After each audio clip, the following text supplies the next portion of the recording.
5, 4, 3, 2, 1, 0. Welcome to the show, people. Welcome to the show.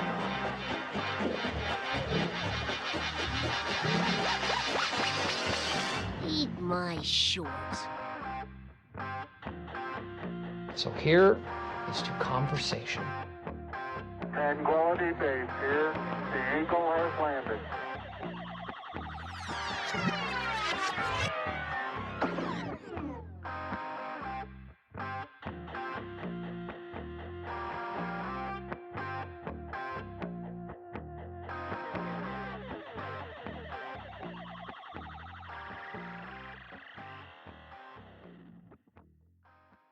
All right, welcome to the Cash Exchange. Welcome. How's it going? Going good. Can't complain. We're in our temporary new studio. Kind of like this setup better than the one we had for all the other episodes. Just need to get some bar stools so we're not, or walking pads so that we can get our steps in. I think this is workable for now. It's definitely a change of pace. This is a lot of space. A lot more than I thought it'd be.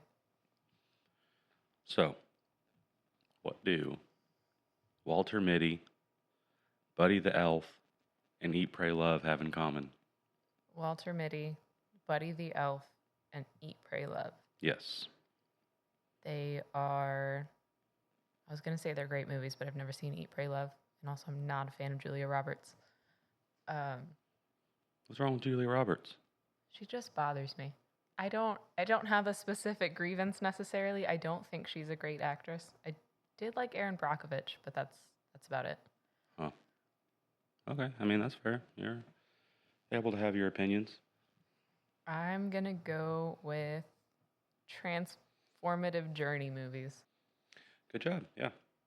Yeah, especially people that are traveling alone for a specific purpose. And The Secret Life of Walter Mitty, he was trying to break the of his life after getting fired from Time. That was a fantastic movie. It was really strange, but it was a really good movie. Have you seen the original? I didn't know there was an original. I didn't either so I had talked it up for a long time, and we finally got around to watching it. And when I went to look it up, there was it was forever ago. Is it like Scandinavian? No, it's American. Norwegian? Because most of it takes place in like Iceland. Mm-hmm. The Ben Stiller version.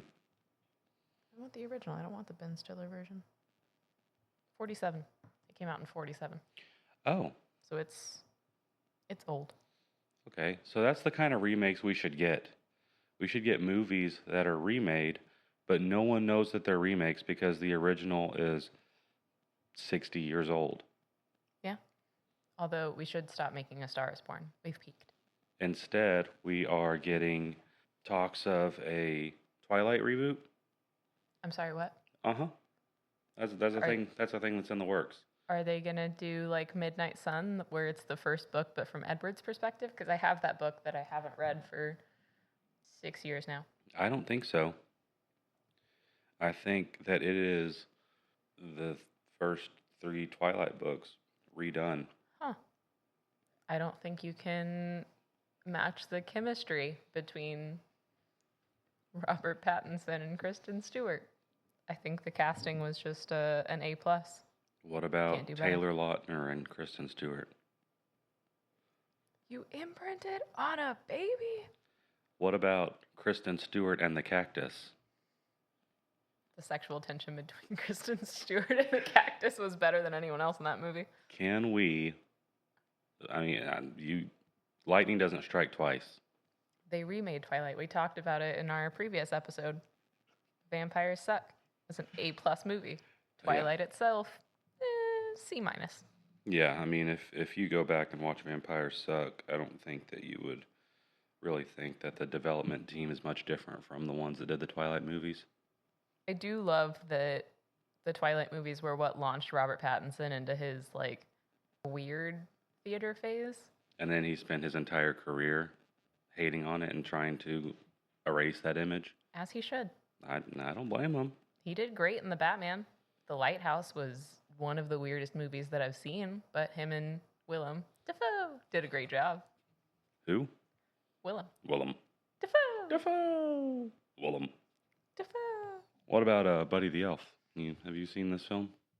This masterpiece? I watch it every year. There's a Buddy the Elf on my bookshelf, which you might be able to see on my camera. Oh, there is. Yeah. He took a transformative journey. I did. He found out that everything he was living was a lie, and then confronts the people responsible for the lie, and then goes on his journey to find out who he truly is. Confronts is a strong word. I don't know if there's a lot of confrontation. He passes super out, psyched and then to they find his say, dad. okay, well, here's the truth. Mhm. So I guess, yeah, confrontation isn't the right word for it. He gingerly approaches I would go with gingerly approaches.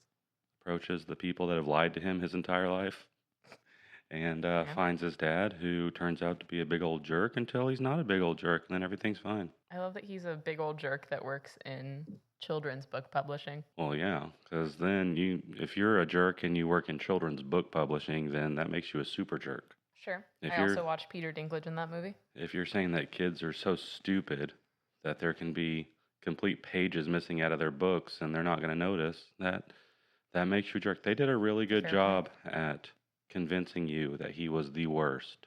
I mean, anyone who lives in an apartment like that in Manhattan, it's not the best person. I don't think that you get one of those things ethically. Unless you're a Nepo baby, in which case your parents didn't do some things ethically. You might be right. You might be right. I wish we were Nepo babies. Yeah, Karen, John, what happened with that? Technically, we're Nepo babies, but not here. We're Nepo babies that don't reap the benefits of being Nepo babies. What's the point of being a Nepo baby then? I mean, it's just title, I guess. Last one, Eat, Pray, Love. So you haven't seen Eat, Pray, Love, but you know the concept. Yes. I think she gets divorced, right? And then she goes on this self-empowerment, like figuring out who she is journey. And goes on a pasta bender, yeah, in Italy. That feels on brand with my own character development, so I should probably watch Eat, Pray, Love. You probably should. I'm going to eat a lot of pasta this year. There you go. I expect that scale to be up at least 20 pounds by 2026. I've actually been getting my steps in. I've gone to the gym every day that I've been here so far. Yeah, that's good. Had a lot of time to myself. Yeah. Need Well, some I mean, activities. you gotta stay active. You gotta stay busy. Mm-hmm. That's what they say. So along those same lines, I don't think that I've never taken an extended trip just because I needed to discover myself or find out who I really am. But I do know people that have. Yeah. And so today I wanted to talk to you about traveling solo, Okay. because I think it's something that you've done more for personal reasons, for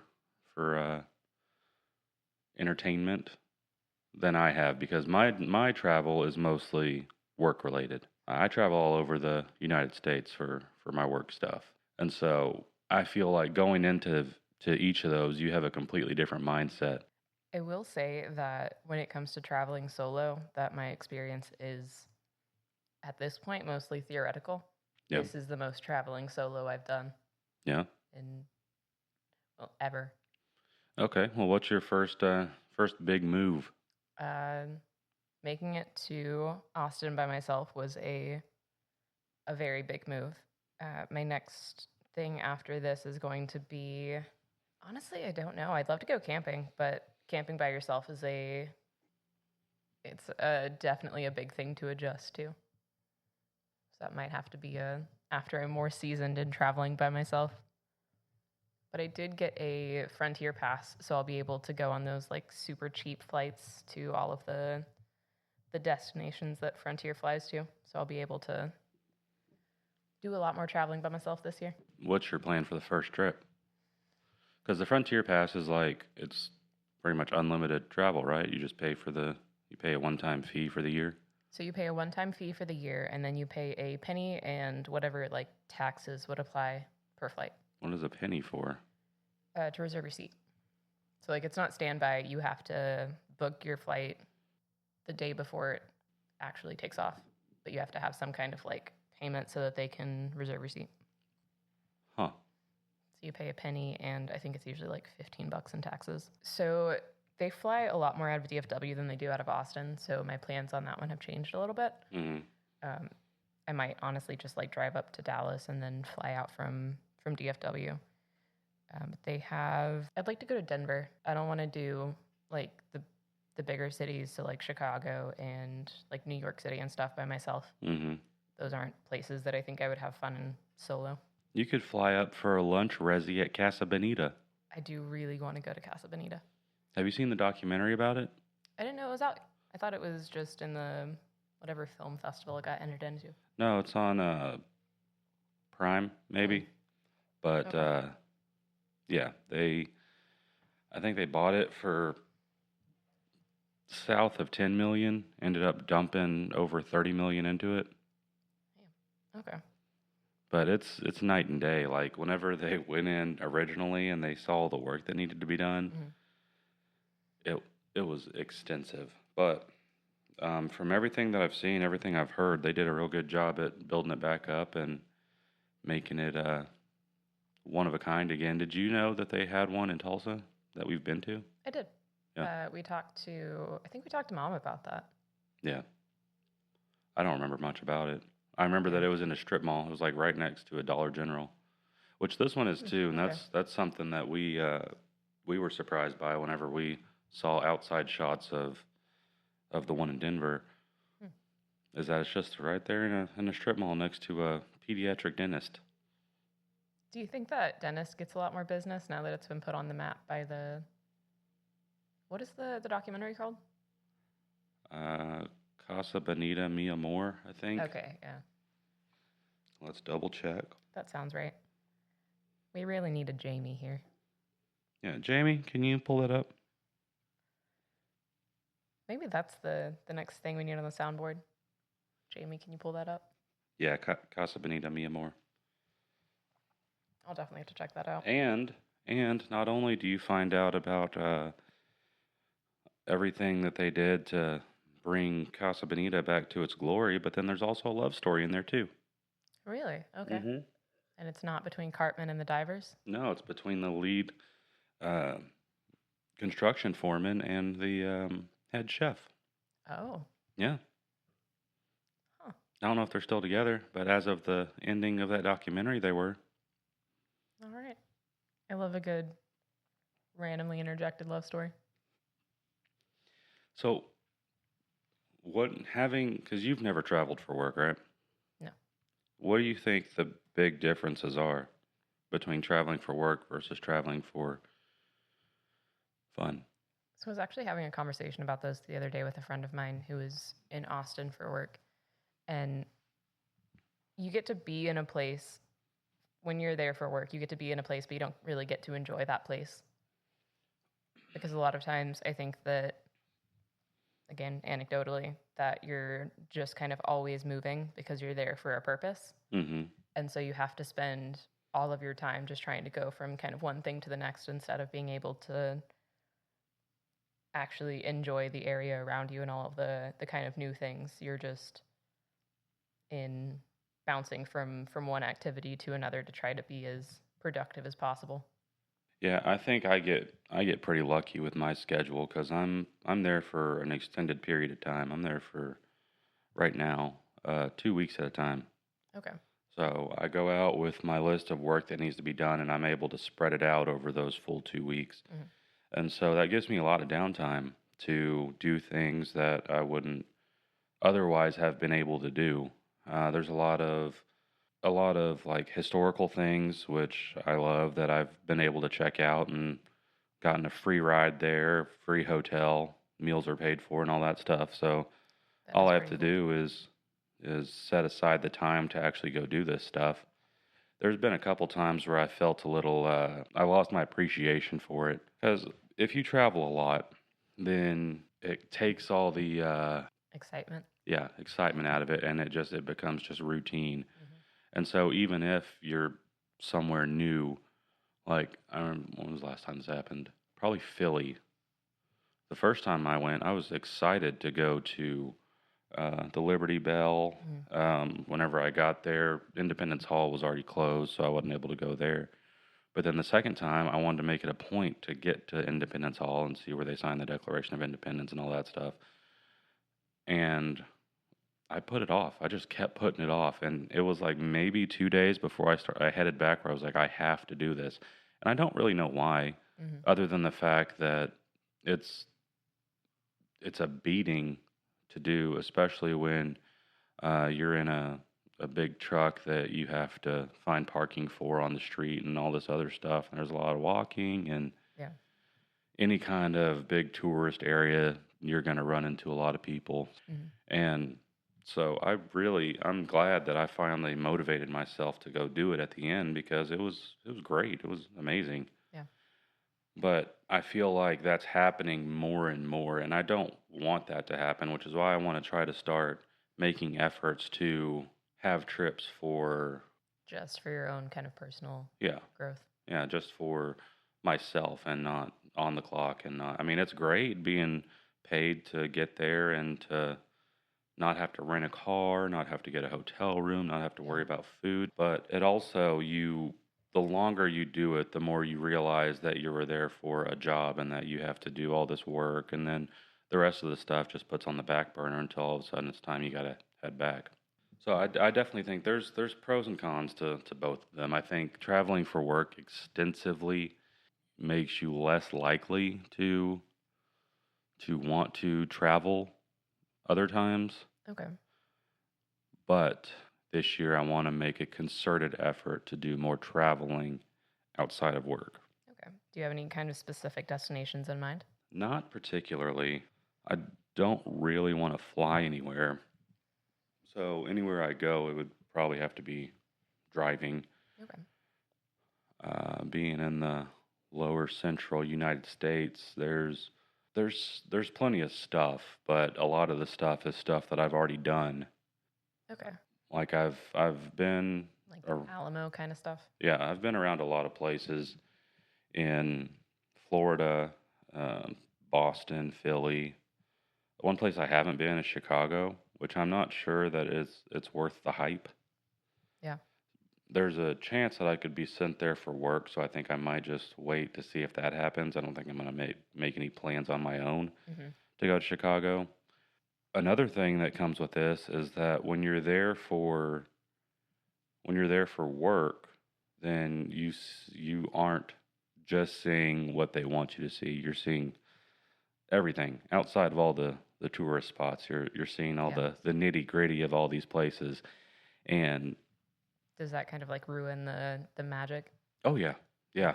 If you are in San Francisco or Oakland, you go to my suggestion for you would be to plan on driving through San Francisco. Either be going up to Sacramento or go down to maybe San Jose. That's a little nicer of an area, or just keep shooting down south the coast, or just follow the coast down, and you'll start hitting like LA and all the super touristy stuff. I went to LA a couple of years ago, and it was fun. Like it was cool to do like the Walk of Fame and Universal Studios and all of that kind of stuff. But I think that was kind of like a one and done. Yeah. Like I don't know that I'd necessarily want to go back. I'd like to see like the Hollywood Forever Cemetery, and it's real cool. Honestly, that's one of the few things I'd like to do. That and like the Chinese theater with all the handprints and stuff. One thing I didn't realize when I went to Hollywood Forever is that you hear about like these huge like celebrity cemeteries, but there's so many of them. Really? And so if you hear about like a famous grave and you hear that it's at one of these big cemeteries, it could be 45 minutes away. Oh, okay. Like the Hollywood Forever, I don't remember.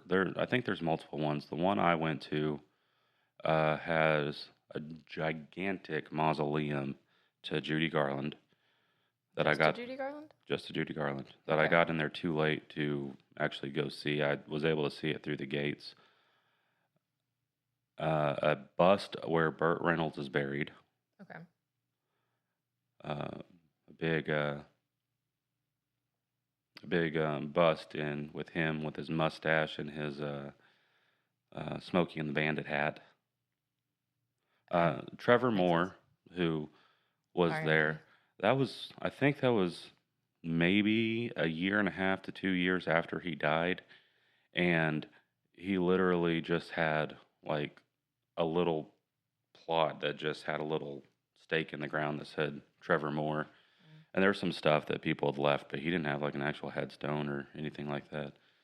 Cecil B. DeMille, I'm honestly pretty surprised that Trevor Moore is in Hollywood forever. yeah. Like I don't know that I have a concept of what gets you into a cemetery like that, because the ones that you always hear about whenever you think of that is the giant mausoleum to Judy Garland or the Ramones like whole statue. Yeah, that was at this one too. Yeah. Or like the Marilyn Monroe one Right where next everyone to- kisses the grave. Right next to Rest Helena in- Hutchins. Who? Helena Hutchins, the woman that was no longer living due to the actions of Alec Baldwin. Oh. She's right next to Joey Ramone. Oh. And Chris Cornell. All three of them right Oh. there. Okay. But I think one thing that you notice whenever you go to one of these like famous cemeteries is that yeah, they have all these celebrities, these names you're going to recognize, but there's also just people. Like there's also just regular people there. I don't want to know how much they spent to be there, Yeah. but there's just families there and names that you wouldn't recognize, names that you have no clue who they are. Do But you think that they're just like non-film industry people, or are they just like behind the scenes, like not necessarily celebrities, but like big producers or directors or whatever? they might be related to people within the film industry. I mean, it's almost impossible to throw a stone in LA and not hit somebody that has some connection to film or TV. But It's honestly not as expensive as I thought it would be. To get buried in Hollywood forever, the prices range from $18,000 to $240,000. 240,000? The 18 is not as expensive as I thought it would be. The 240,000 is very much what I thought it would be. What's a normal plot in a regular cemetery? I haven't looked into it because I'm gonna do the earth-loving thing and be cremated. So Yeah, you gonna get turned into a tree, scattered on the Haunted Mansion ride, or no, Pirates, I guess? no, I'm going to have myself put in an urn, and then all three of my children will have to do a custody agreement, and they'll have to trade me off every 6 months. That is, They'll have to figure out who gets me for Christmas. Nice change of pace. could they just put you in 3 separate urns? Split No. you into thirds in a King Solomon kind of way? No. Why not? What if one of them just gets wiener? I have to be all together. Would you want to be separated? Yeah. I'm going to be cremated and thrown off of the Pirates of the Caribbean ride. And so they have to shut the whole thing down? Correct. Who's going to do that? Wow. All right. I mean, I haven't heard a formal request yet. So this is all news to me. This is a contest as to who lives longer, I guess. I guess so. Jake Johnson took some of his dad's ashes and dumped them on Wrigley Yeah. Field on the pitcher's mound. I have a love-hate relationship with a lot of the things that they do to like memorialize people when they've been cremated. Like I, on one hand, really like the idea of jewelry because you get to keep that person with you forever, but it's also so creepy that like I have a ring that's made of my mom. Like that is Or a locket of hair. Okay, we'll not do that. I would like A tooth. horrifying. Should I pick out 32 people that all have to take one of my teeth? Yes, absolutely. Nothing sounds more like you're gonna haunt a person than they received one of your teeth upon your death. Would you want like a front tooth, a canine, a molar? I want a canine. Okay, well, I'll mark you down. I just have to find 31 more recipients. Just send them out to random addresses. I can do that, yeah. You could make a whole like lore thing behind it. That seems on brand for you. You could be one of the great internet mysteries. This tooth once belonged to me. Now it belongs to you. Take it in good health. Or do like a flat Stanley. Just have just have people take pictures of the places they take my teeth. God, this has already taken a hell of a turn. No, I'm calling it. Pirates of the Caribbean ride. I'm gonna shut that thing down. Okay. All right. Interesting you go with Pirates of the Caribbean and not Haunted Mansion. Is that too on the nose? Well, isn't it? So the reason that people like throw their ashes off of the Pirates of the Caribbean ride is because there's like water or something, right? Like I don't think it's based on the actual ride or anything like that. Oh. I don't know. So I think the one that like is known in Disney as the place where people scatter their loved ones' ashes is Pirates of the Caribbean. Do you ever Or get maybe Space Mountain. Do you ever get splashed in the face by the water at Pirates of the Caribbean? I don't think so. Could your great grandma be inadvertently committing assault against somebody because some of her particulate hits someone in the eyeball? How often do they change the water in a ride like that? I can't imagine that it's very often. You know, I wonder. I don't even know how to look this up. How many cremated people have been spread in Disney World? Well, I mean, there's no way to look it up. I'm sure they have like some rough estimate. Because for every 5 they caught, there's 100 they didn't. Well, then I want to know what their like confirmed is, because I feel like we could make an educated guess on how many there actually are. Yeah, I guess so. So I guess they would have to be caught on camera dumping something into the water. I don't know. So, I mean, no one's ever died at Disney, hypothetically. That's a lie. Oh, absolutely it is. That's a lie. But no one's died at Disney, but there are still people that I'm sure very much haunt Disney World because they've been spread there. Yeah, maybe. Maybe. Do you think Walt's ghost is there? No, because I don't think he has a ghost. He's frozen in the Pirates of the Caribbean ride until they have a... No, that's a joke that I don't want to make on this. Until they have a what? Cure for Judaism. Oh, my Lanta. That one's getting cut out. Whoa, okay. I guess we won't be getting sponsored by Moana 3. Yeah. That's the sponsor that you want is Moana 3. I don't know. I mean, what Disney sponsor would you want? Toy Story 19? What is Toy Story 19? Do you think his walker is alive? Those poor tennis balls. Maybe, yeah. No, it's just Andy's great grandkids forcing him into a home. I swear I saw him move. Okay, Grandpa, okay, you're going to stay here now, and we're going to leave, okay? Where's my Woody? Grandpa, we had to take those pills away. Okay? You were being irresponsible with them. From everything that I've heard, that is the entire point of getting put in a home. Yeah, probably. Just, out of sight, out of mind until you die, and we get all your cougarans.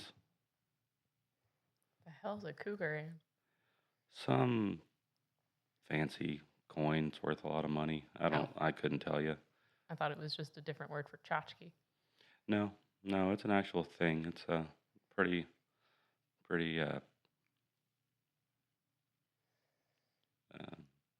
valuable. Okay. So if you die, you are going to spread your teeth instead of your ashes. That's the final verdict. I'm going to spread my teeth. I'm going to give a couple lockets of beard hair to those closest to me. And then, the rest of it, I'm going to be traveling the country. Huh. Yeah. Wherever little heathens decide to take me. Sounds like a great plan. Yeah. Yeah, I just got to find a lawyer that's willing to take on the custody enforcement. So I don't want to end up in some closet like on TikTok before You want to be out and proud? it was taken away from us. But that's for the next episode. The woman who did pork chop, lamb chop, she was moving out of the country, which she didn't say why, but we can probably guess. I think she said she was moving to Spain, and she wanted to figure out what she was going to do with her mom's ashes. And I don't know if she ever came to a conclusion. And you know what? Now I won't know. Now I won't know because I can't follow the story because it's not on TikTok anymore because TikTok doesn't exist anymore. And I hate it. Huh. So. I have reflexively tried to open TikTok 3 separate times this morning. And for no reason. I've been doing things all morning. I was prepping for an episode today. I did not need to be on TikTok, but I opened it 3 separate times and was sad all 3 times. And Xi Jinping is laughing in China right now. It's so bizarre that if you open TikTok, the message that pops up talks about how Trump is going to get it back for us. What bizarro universe are we in right now? Hey. Roseanne is rapping, we're going to get TikTok back because of Trump. What was the song? I'm tired of this, Grandpa. It's called Daddy's Home. That's too damn bad. And you know what? You're not going to hear that sound clip anymore either because TikTok's gone. If you think I'm going to stop quoting holes, you are sadly mistaken. That is not a thing that is TikTok dependent. That was a long walk away from our topic. Visiting Hollywood. I don't know that I'd want to go back to Hollywood for reasons other than the cemetery and Groman's Chinese Theater. What I would want to see in California is the Redwoods and San Diego. I wanted to see the Redwoods. It's a lot farther from San Francisco than I thought. Yeah.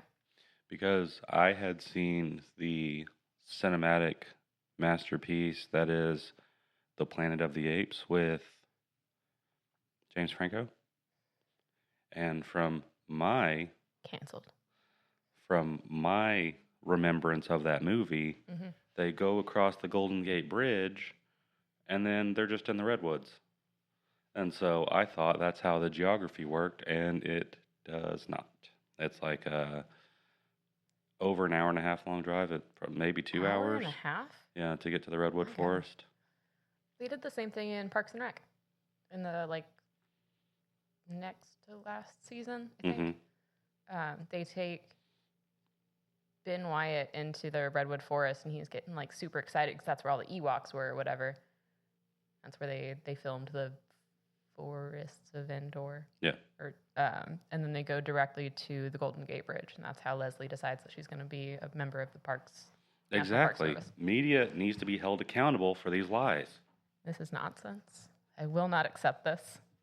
I did not realize that it was an hour and a half away. It's something like that. I was appalled. Appalled. I mean, 90 minutes is not... Okay, I was way off. San Francisco to Redwood National Park. 5 hours and 15 minutes. Oh, my God. Uh-huh. Huh. Which is even more egregious. 5 hours and 15 minutes. Is it super far north? Yes. Yeah, it's almost to... to Oregon? It's almost to Oregon, yeah. Oh, okay. I would still very much love to go to the Redwoods and see the Golden Gate Bridge. in apparently 2 separate trips because I'm not doing that drive. We could start at the Redwoods and then drive down and make sure all the windows are up and the doors are locked, and then go through San Francisco. Yeah. And then shoot down to San Jose, go see the Winchester Mystery House, Ooh, I would love to see that too.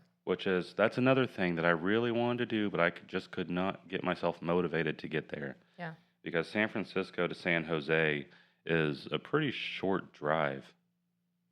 And yeah, I don't know what it was. Yeah. I really wanted to go. Maybe I was too scared. Maybe I didn't want to bring that juju back with me. That's fair. It's like going into a Ouija board. But then you just follow the coast down and you get to like Santa Barbara, Oxnard, Ugh. LA, Anaheim. Go to Disneyland. And then not too far from there, San Diego. I went to the Disney Walk, the thing that's like just outside of the park. And the people out there were Downtown Disney? sure. So we went to the Universal one, which might be the City Walk. Hmm. And then we did the Disney one, which Can you is say that in an I will Asian not. accent? Okay. and then we went to the Disney version, and the people out there were just the worst. Which I think that's most of California. Oh, yeah. Like they're just Yeah. No, the first time I went to LA, which it was post pandemic. So it was like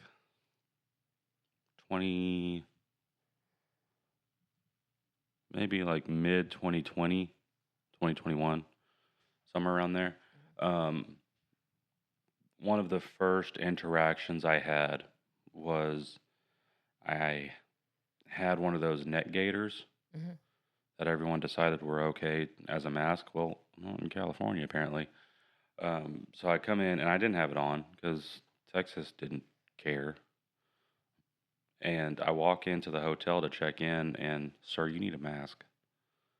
Okay, well, can I just check in real quick? Because I'm just going to go up to my room, and then I will have no contact with people. Sir, you need a mask.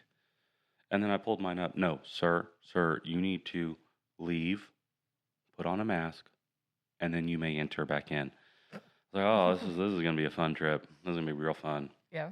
I had to walk out the door, pull it up from my neck, walk in like I'm a fucking bank robber from the 1870s.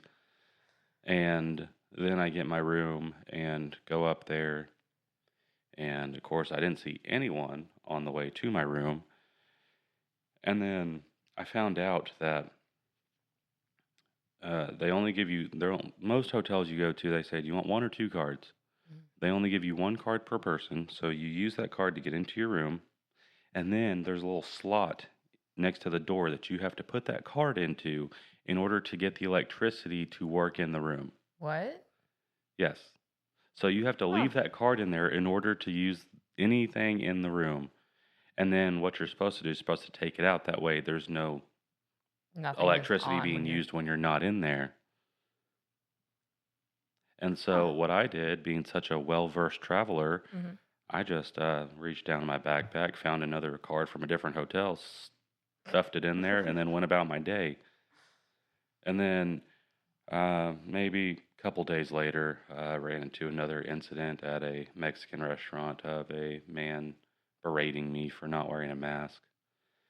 And those were tough times. Yeah. Tough times. I would be very curious to know in like this day and age, the people that still wear masks, like why? That's not like a judgment or anything. I'm genuinely curious why people are still wearing masks. Like what they think they're preventing. Yes. Yeah, I get that. I don't have an answer for that. Because I don't think it would be for COVID reasons. It could be. I mean, I don't know where the thought process is, but I've seen a lot of people still wearing masks, especially down here. It's still relatively prevalent. It was just such a weird time in the world that you could not go into a bank unless your face was completely covered. Mm-hmm.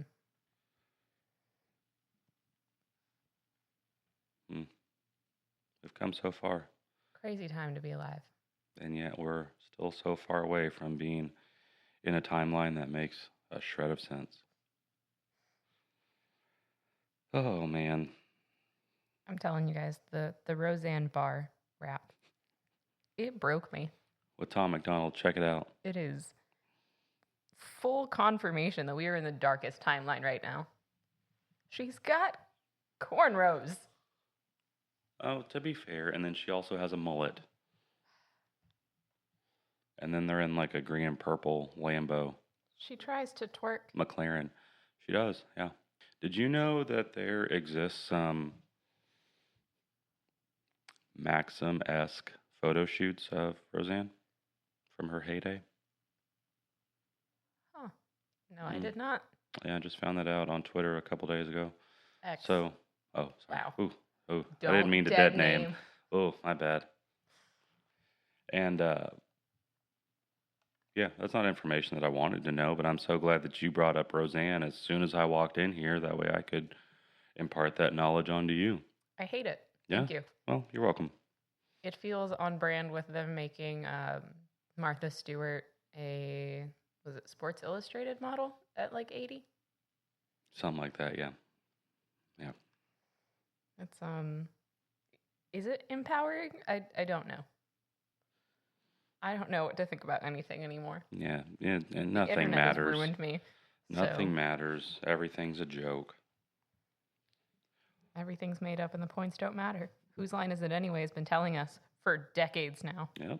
Where do you think is the best type of place to travel for fun? No agenda. You just want to go there and not have to worry about the real world. The mountains. Mountains? 100%. Okay. Is that because you can disconnect fully and not have to worry about Instagram, Facebook, people calling, Yes. So work? we talked about this one in the family vacations episode, but my absolute favorite vacations that I've been on have all been like in remote areas. So either like camping or sometime in the mountains or just kind of like cabin in the woods kind of thing. And it's because it's not only that I love being able to disconnect, I absolutely do, but it's also the ability to like not have to worry about being all this like go. Like the entire stress of the trip was you getting there and you getting back. Yeah. So all of the time in between, you can literally just shut your brain off. You just get to exist for a couple days, and it is the best feeling in the world. Yeah. Yeah, no, I completely understand that. I don't know the last time when I was intentionally fully disengaged from everything. But even when it happens on accident, you feel this little bit of relief. Mm-hmm. That, hey, even if something were going on, I wouldn't know about it. We went to Branson sometime last year, and the drive up to Branson, like a giant stretch of it was just like mountains and trees, and it was great. There was like nothing in Arkansas. And then when we got to Branson, it was just Trump merch stores on Trump merch stores on Trump merch stores. It was insane. And then we got to our like cabin, and it was just this little like bubble. Like none of the rest of the city or whatever mattered. Yep. I didn't have to interact with anyone I didn't want to. Did you have internet? We did, yeah. Oh, yeah. Wi-Fi or just all phone? We had Wi-Fi. Nice. Because it was a timeshare resort. Oh, you fell for one of those? Yeah, because the person that I went with was not going to get talked into a timeshare. Yeah, and he was successful? Yeah. Nice. It was genuinely a no pressure like sales presentation. We talked for they talked for like 2 hours, and then we had to sit in an office and try to get like directly sold to. And they were like, "How can we make this make sense?" Like, I can't afford a place to actually live. You think I'm gonna afford a week in Destin every year?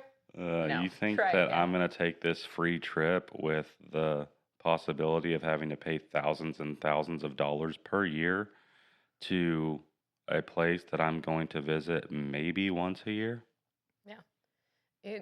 I could see where it makes like theoretical financial sense. Like the sales pitch was solid.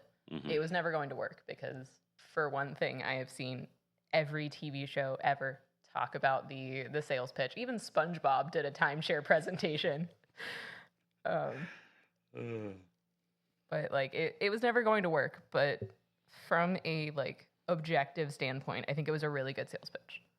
Okay. But yeah, we spent 3 hours of our 3 days, I think, Mhm. in the timeshare presentation. And then we got to do nothing for the rest of our time. It was great. Okay. Yeah, I don't know if I would be as strong-willed for a timeshare presentation, but that's just me. That's why I'm not going to put myself in that situation. Yeah. So, I mean, if you can handle it, then more power to you. I think the nail in the coffin, one of them, because there was no way we were going to say yes anyway, but the final nail in the coffin was that they kept throwing math at us, and it was like wrong. Mm-hmm. They were like, you'll get this many points, and you can translate this many points to this amount of things. It's like, that doesn't make sense. That's and you can funny. pay for just a car payment every month. Like, do you think I have extra car payment money? Because in the third season of White Lotus, that is the first thing that they talk about is a family of timeshare people that are no. Okay, I'm getting it all mixed up. No, this was a Simpsons episode that was parodying the White Lotus, and it's all about getting screwed over with a timeshare. Yeah. Check it out. It's worth the watch. It's the Yellow Lotus, in case you guys are curious. I cannot wait for season 3 of White Lotus. Yeah, I couldn't finish the second season. I don't know. I maybe watched like an episode and a half and just never went back to it. The first season was way better than the second one, but I do also love Aubrey Plaza. Yeah, I think that my preferred setting for a vacation that I'm taking on my own is probably more beach than mountains. I just like being able to go in the water and, run the risk of being eaten by a shark. I like that danger. You're not going to get eaten by a shark in the mountains. Mauled by a grizzly bear? Yeah, but that's the thing. Man versus bear. But that's the thing. In real time. You're going to see the bear coming. Gross. But the bear is going to be approaching you, and you are going to know it. With a shark, boom. You just all of a sudden, the fin's there, and then, oh. Okay, sure. But what if you're just like sleeping in your tent? Bear. I guess. Yeah. Taking a shit in the woods? Bear. That's why you bury it. Your focus is elsewhere. That's why you bury it. But also, if you're just out in the mountains, you can't just pee. If you're in the Gulf of America,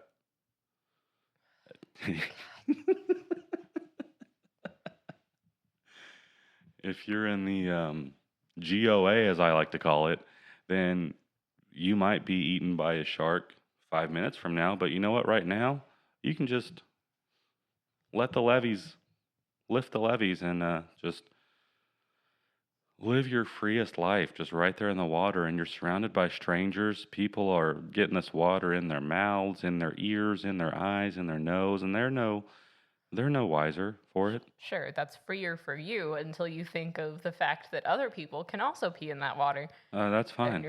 That's what fine. do you mean that's fine? No, you know why? Fine. You know why? Because that's the human experience. No, all of us just coming not. together. That's why they call America the melting pot. Everyone just coming together and everyone getting everyone's pee all over their face. Which is why I support changing the name to the Gulf of America. They don't call Mexico the melting pot. They call it like the queso crock or something like that. For the record, I do not endorse any part of this conversation. Oh. But You can't live your life worrying about getting other people's pee in your eyes. You absolutely can. No, you can't. If you spend your time worrying about that, then you're spending your time worrying about all this stuff, all the negative things about life. Okay, so I'm not actively worrying about getting other people's pee in my eyes. Instead, I just opt for situations where I don't have to think about other people's pee getting anywhere near me. You're not living, man. Sure. You're not Probably living. not. That's fine with me. And also, for the record, you can pee in the woods.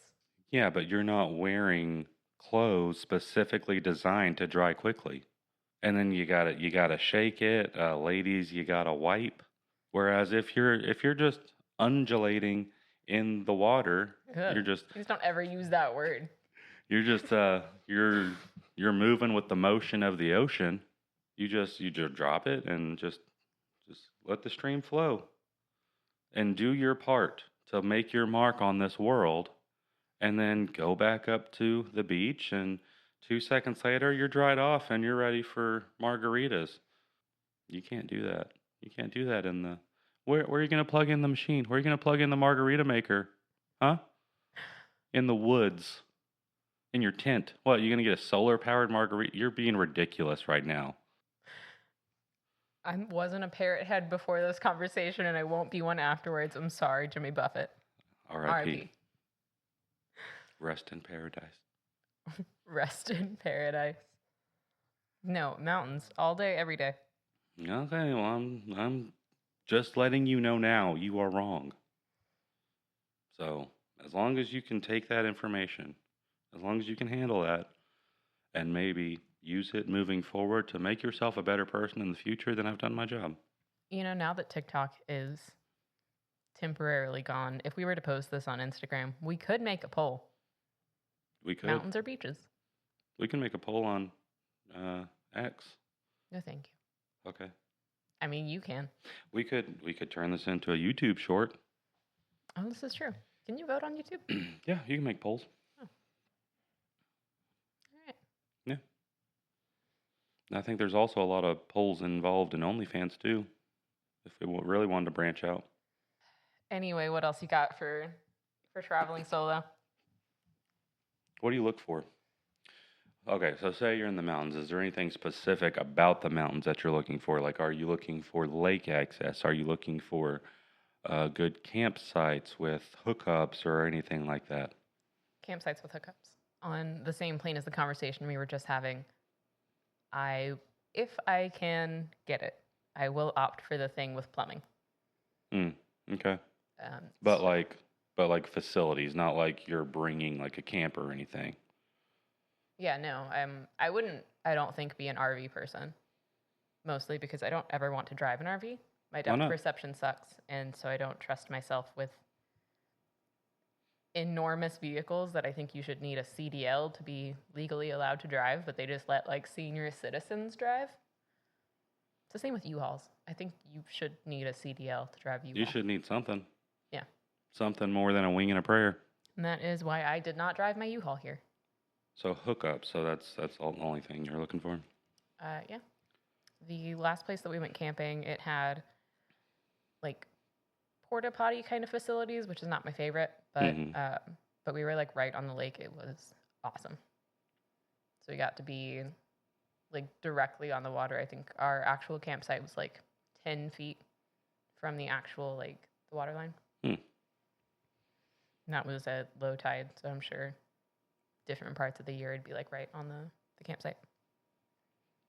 Yeah, I think for me, one of the more prominent aspects I look for when I'm looking for somewhere to vacation or whatever is one, just in the vicinity of some sort of water, usually like a beach. Like I don't really like lakes and stuff like that.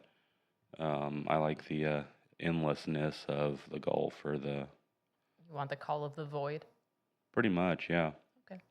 Yeah, and we've talked about this before, but so you go to a Texas beach and it's garbage. If you've been to a real beach, it is no fun, and you're not going to have any fun there. Mm-hmm. You can get in the water and be fine because that's just like being out in the big old open ocean. But I would definitely, if I were looking for somewhere to go, it would be somewhere like Destin or somewhere where they are known for their beaches and you get actual sand and not just really I don't even know. It's like a sand type clay that they have in Texas. Yeah. It's not sand. I will say in the defense of like beaches versus mountains Mhm. that I don't know that I've been to. I think I've been to like one beach that wasn't in Texas.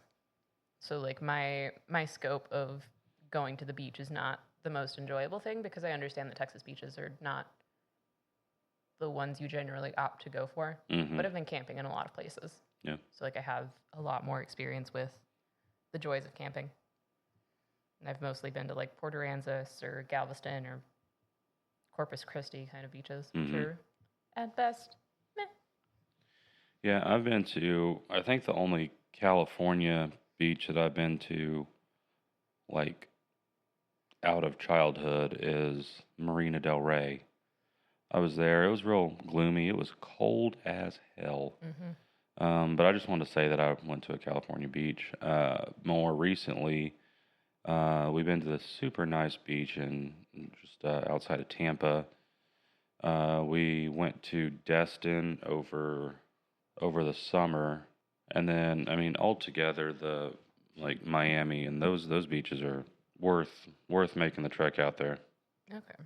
But yeah, I mean I would look for nice beaches. Just a beach isn't going to be enough for me. Like I will, if we have like a 3-day weekend or something, we'll go down to Galveston or whatever. But we're not going to. It's not going to be like the big trip for the year just to go down to Galveston because Galveston gets real old real quick. Yeah. Far as Galveston from here? From here, what, probably about 4 hours. 3.5. All right. I was looking at the distance from here to Houston the other day because I wanted to go to the other Meow Wolf. Mm-hmm. And that's also, it's longer than I thought it was. I don't know why I thought that Austin and Houston were closer together, but it's still like 3 hours. The only two I have left are Vegas and Houston. But I've been to Santa Fe, Denver, and Grapevine. The last thing that I look for, this one can be either if I'm with the kids or not, is like historical landmarks, historical stuff. Yeah. So, like, if we're going to Galveston, then we'll stop at the Sam Houston statue. We'll stop at NASA. We'll do something like that, something educational, something that they can actually learn from and take with them into their day to day. Yeah. Those are the things I mostly look for. I think if I'm traveling for work, then one of the first things I'm going to do is I'm going to start looking at maybe like fancier restaurants that I wouldn't go to in my normal life. Okay. Because I would much rather blow $100 on a meal I didn't like if I'm not footing the bill. That's fair. And I think that that's helped me really expand my palate and just find stuff that I wouldn't have known about otherwise because I didn't want to run the risk on trying it. Yeah. So I think that that's a pretty substantial difference between traveling for fun and traveling for work is that you're more. The money flows a little freer when you're not paying for Yeah, it. you're not as concerned with it. Yeah, you're able to just not worry about that part and just focus on the stuff that you actually do want. Are you a light packer or a heavy packer? I'm a light packer. If I can take everything that I need in a backpack, I absolutely will. An overstuffed backpack or a reasonably stuffed backpack? A reasonably stuffed backpack. Yeah. It does kind of depend on whether or not I can do laundry Okay. at the place that I'm at. That makes sense. So, like, I think my clothes honestly take up the bulk of whenever I travel. Because other than that, I really just need, like, toothbrush and toothpaste and maybe a face wash, shampoo, conditioner, body wash, stuff like that. And I then gotcha. maybe some kind of entertainment, so a book or my laptop or whatever. I am a heavy packer. I'm not as heavy of a packer as the missus because she'll bring, like 2 suitcases for a weekend, and my stuff will be in like one half of one suitcase, Yeah.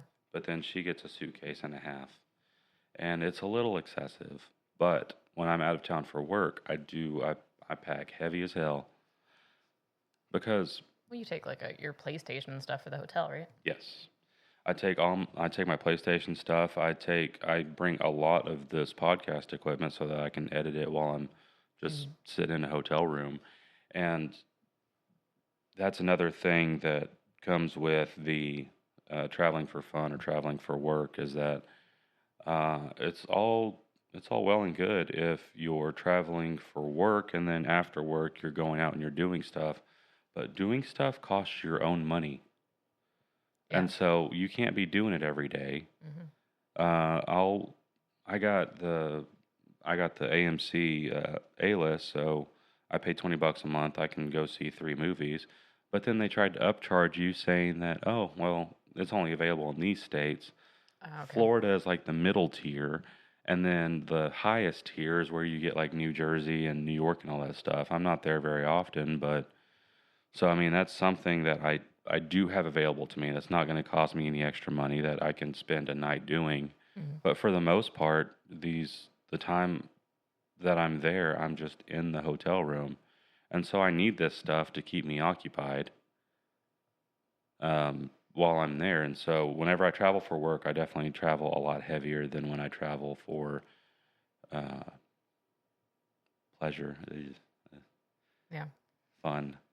Depending on, it also kind of depends on the destination. So like, whenever we've gone camping, I'll pack a little bit heavier on the like activities. So like, I'll bring a couple of books. I'll bring like a board game, maybe stuff like that, so that I don't have to be on my phone as much. Mhm. It's stuff that like would technically take up more space, but it's stuff that's going to like keep me occupied because I do spend a lot of time on my phone when I'm just like in my day to day, but I Yeah. don't want to be living the exact same way that I am once I'm in a campsite. Yeah.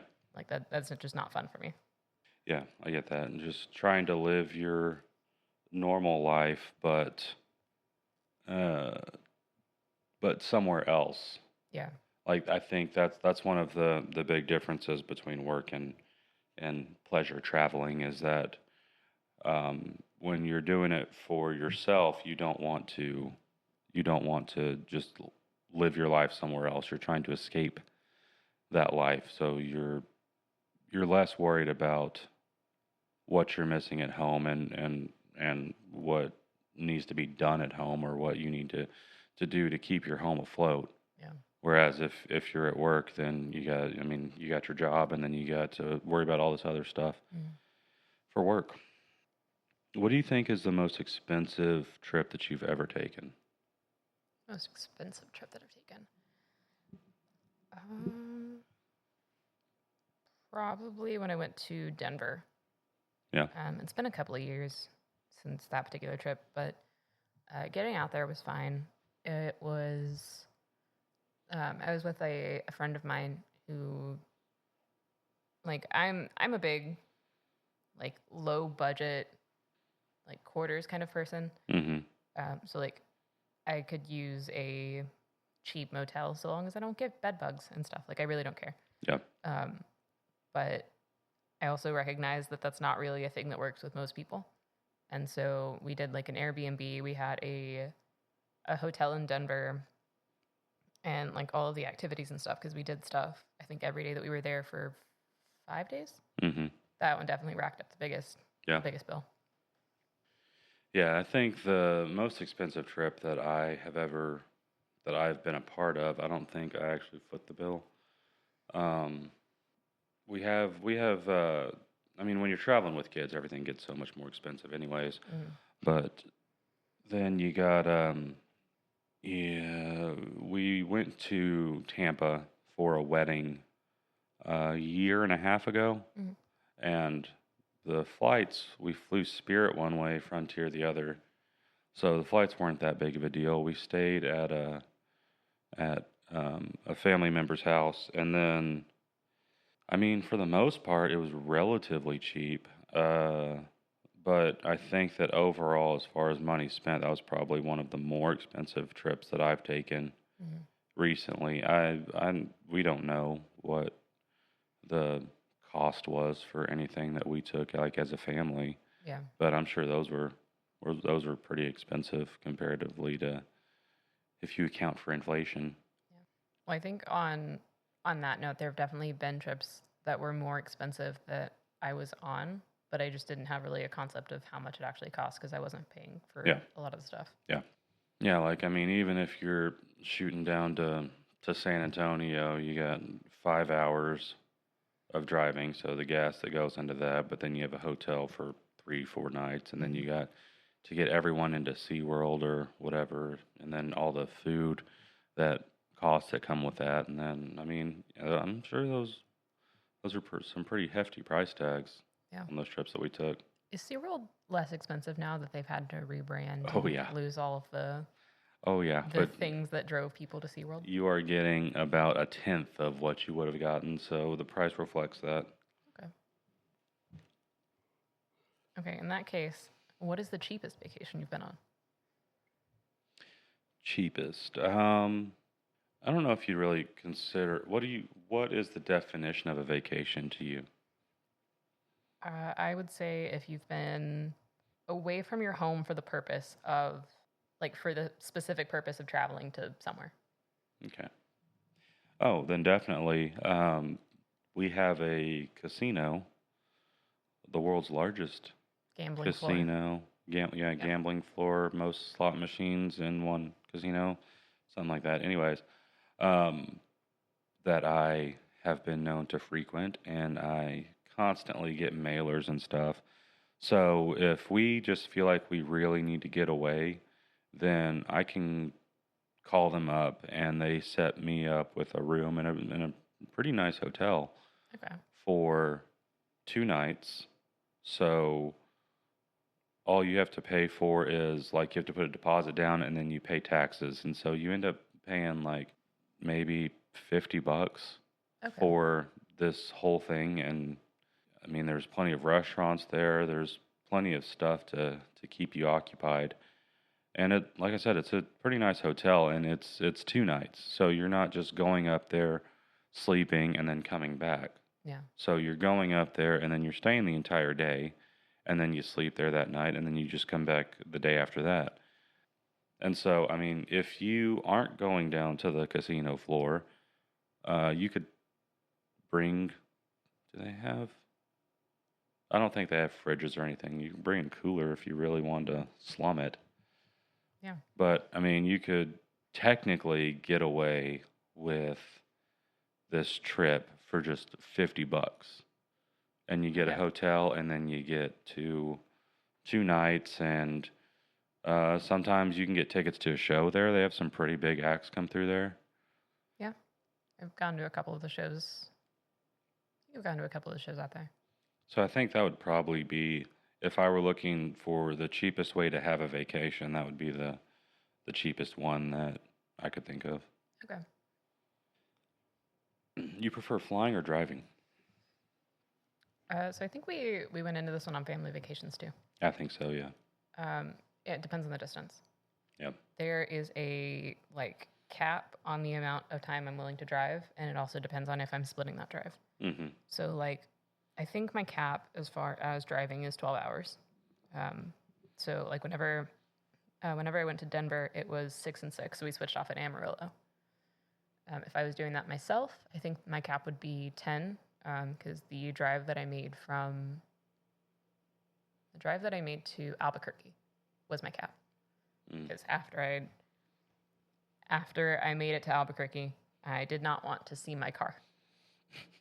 Like I didn't want to be in the car. But then after you any get more to time. Albuquerque, you could just take that same amount of time, and then you could be in LA. Did you think of that? Yeah, but I also don't want to be in LA or now Albuquerque again. So Yeah. I don't think I'll be making that particular 10-hour drive again. Yeah, Albuquerque has kind of run its course for me. I would like to go to the Balloon Festival again at some point. Yeah. Um, Oh, Take your nieces and nephew. That's fine. 'Cause they talk about it all the time. Do they really? About the balloon festival, yeah. Oh, okay. Yeah, even though it was a dud when we went, they still had a lot of fun. Okay. Yeah. I think it would be a theoretically fun trip to make again in all of the right contexts. And that is all I will say on that matter. You have any plans for international travel? I would love to make more space for international travel. I don't have any specific places necessarily that I'd love to go. I'd love to go to Europe and go to like Germany, Italy, Ireland. But I don't have any specific plans for that right now. That's probably a further out kind of trip because that's something you have to plan a lot in advance for. And I am very easily stressed out by like the minutia. And so I would have to like sit myself down and actually like think through all of the stuff for it. And I'm typically a low maintenance traveler. And so I like the vacations that don't require me to think of like currency exchange and the fact that none of my plugins will work and all of that kind of stuff. I would have a lot more interest in international travel if it were safe to travel internationally to the places I want to go to. Where is that? Well, so one of the places that I'd love to go to would be Egypt. Oh, okay. Yeah, no. Not a good bet right now. Or just places like Jerusalem. Just places that are not safe to be at right now, and I don't think they'll ever be. So I think that I'll probably have to just recognize the fact that the only experiences I'm going to have of any of these places is just going to be through pictures and videos. And there might come a day where I feel like I am brave enough to tough that out. But as of right now, today is not that day. I will say, if I was comfortable traveling to Egypt, if I would really want to do there, is to go to that Pizza Hut. Because it's so interesting to me that like we think of the pyramids as just this big imposing thing in the middle of just the desert, in the middle of absolutely nowhere, and you can see it from the window of a Pizza Hut. And I think it would be so interesting to see it from that perspective. No, definitely. Totally. Yeah, and that's something that I would like to do, but like I said, it's not anytime soon. Yeah. One of my big bucket list, like international trips, would be Japan. Japan is the place that I'd like to go the most, I think. What would it take to get you there? Just the money? Is that the only obstacle? Yes. Yeah. It's just a very expensive trip. So this is our call to action. Make sure you like, follow, subscribe, just so that she can go to Japan. And I can hire enough bodyguards to be able to safely go to Egypt and maybe Jerusalem. That's what I'm manifesting in 2025. There you go. Trip to Japan. And if you listen to our last episode, you'll know what I'm manifesting. Yeah, that is true. And on that note, what else you got? Oh. Okay. What do you think are the most dangerous places to travel alone? I think that this list that I got was definitely centered around being a woman traveling alone. I was about to say, I think our lists are But a different length. But I think that I would agree that it is probably also not the best idea for a man to travel to these places alone.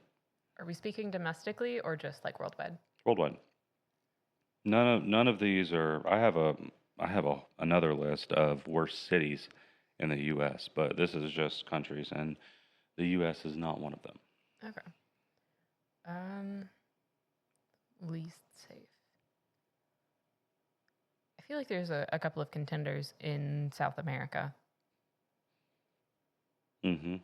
Like I don't think Brazil is a necessarily good place to be. No. Brazil, Argentina. What do you think is the number one worst for American citizens? Number one worst for American citizens. I would want to say Egypt or somewhere like Egypt adjacent. I'll give you a hint. It's a lot closer to home. Colombia, Guatemala, No. Mexico. I mean, Mexico. from everything I've heard about being on I almost said reservations. That's definitely wrong. Being at like resorts and that you can't step outside of that resort at all. It's probably not a great place to travel to. Yeah. As an American. Most of the danger is cited because of cartel violence, obviously, and human trafficking, which again probably more female centered. Right. But I mean, I would assume that there's a market for male traffic victims. I don't know. And I'm sure there is. Is it? It's not trafficking if you're like just held for ransom, is it? Well, Is that trafficking? Well, I think in that situation it would be like mules. Yeah. I didn't even think about that aspect of it. I think you get a 50-50 of what you're useful for in that situation. Yeah. Yeah. Second one that I found most prominently was South Africa. Really? Yeah. Yeah, the home of Elon Musk.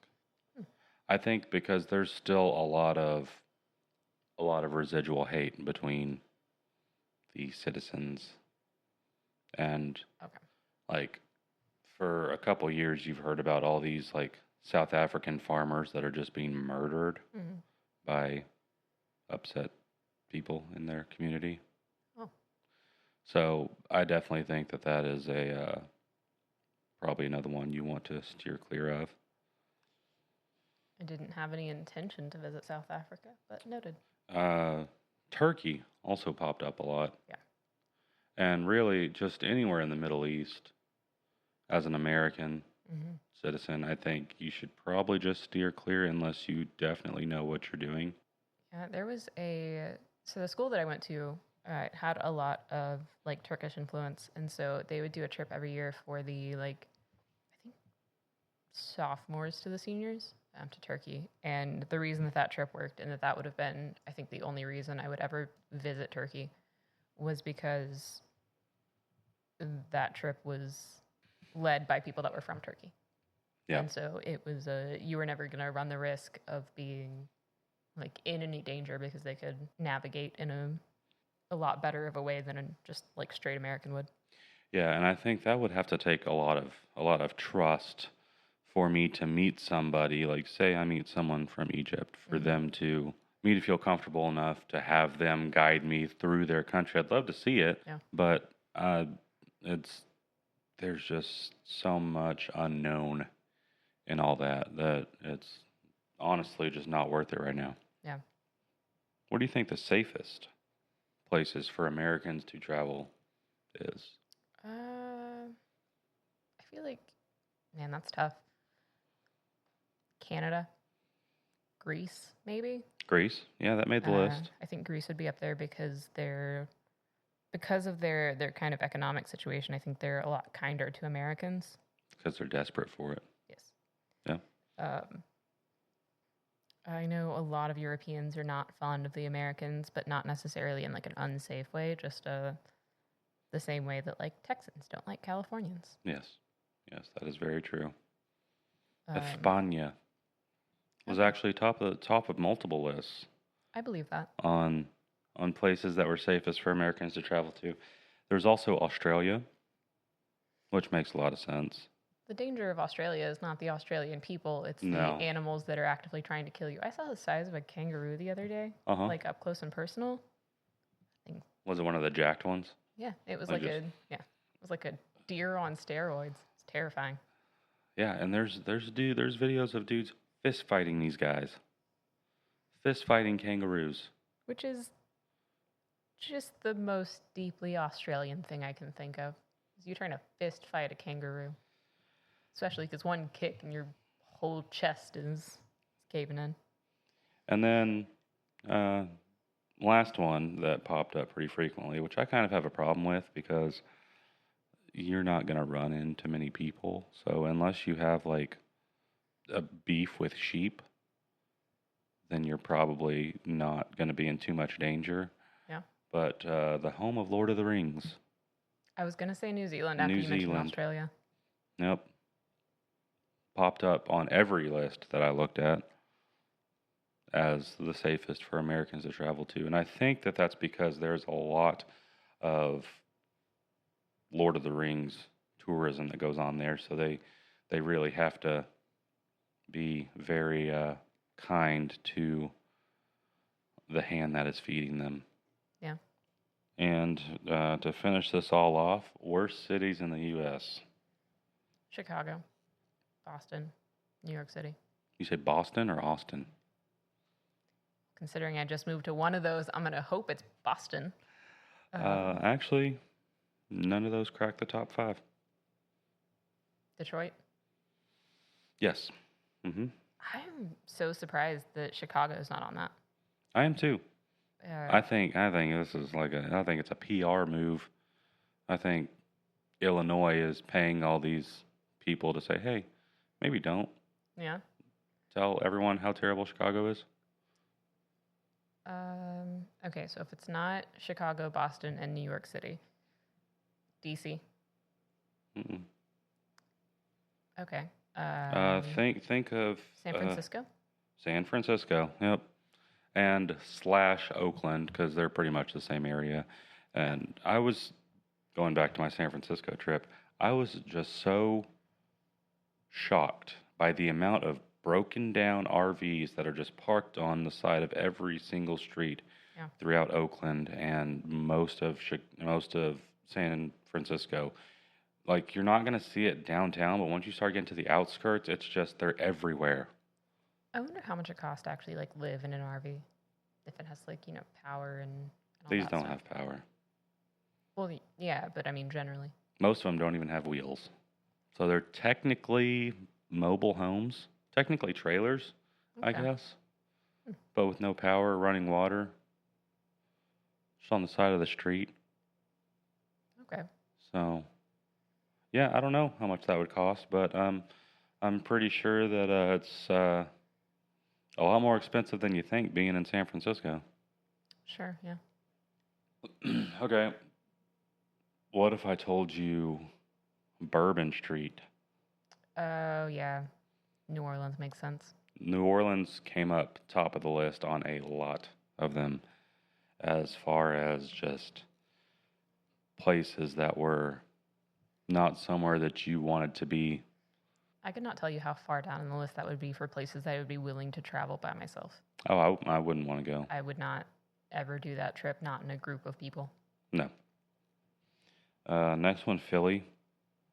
Oh, I totally forgot about Philly. That makes sense. Philly is and again, it's like you stay around the touristy places, then you're going to be fine. You're going to have all the securities that you need. But once you start getting outside of Philly, Kensington, and all these other places, Kensington, is that Boston? Whatever. They have all these neighborhoods that everyone's supposed to know. But anyways, Philly, and they have these row houses, so it's just houses that are really long, like from front to back, but they're just very narrow, and they're just 1, 2, 3, 4, 5, 6, 7, 8, 9, like they're all in a row. That's why they're called row houses. And you'll just see people just strung out on porches, actively shooting up, which I'm not saying you're not going to find that in other cities, but I am saying that this is the first time that I've experienced that firsthand and just seen people so brazenly just shooting heroin up on the street. Yeah. And last one on this list that cracked the top 5, good old El Paso. Do people travel to El Paso on purpose? Like, is that a destination for anyone? I don't think so.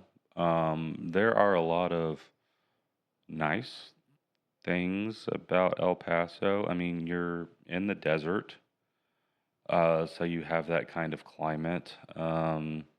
you're close-ish to mountains. You can see Mexico. Not a part of Mexico that you want to be in, but you can see it. Yeah, I don't know. I mean, but again, that ties into all the violence with Mexico and cartels Yeah. and trafficking and all that stuff. I think that's why that was one of the more prominently ones listed. But as far as this episode goes, I think that's all I got for you. All right. Do you have any words of wisdom to impart on the audience? Don't wait until it's too late to travel. Don't put it off. If you want to do it, do it. Okay. Like the wise words of Shia LaBeouf. Do it. Just do it. And my final thought is if your vacation involves you ever considering how much pee you're going to get in your general orifices, maybe take a sec. Orify, I believe, is the proper Sure. plural. If any part of your vacation involves you getting pee in your orify, maybe sit down. Maybe think about all the things that led you here. And hey, if that doesn't bother you at the end of your thinking session, more power to you, man. Just give it a sec. And you are entitled to your opinion. Yeah. And with that, we'll see you next time. Peace out, rest out.